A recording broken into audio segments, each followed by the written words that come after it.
Est-ce que vous te connaissez to get c'est un verbe qui a plus signification en anglais? On a regardé si vous te connaissez déjà. Get vle di joindre, get vle di recevoir. Exemple, I get a gift for my birthday. Moi recevoir un cadeau pour fête. Get vle di acheter. Exemple, I get a new phone.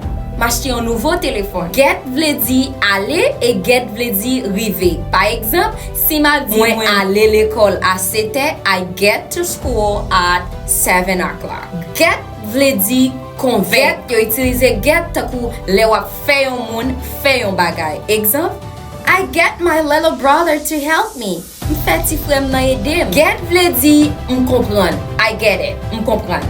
Et get vle di prends. Get it for me. Prends ça pour moi.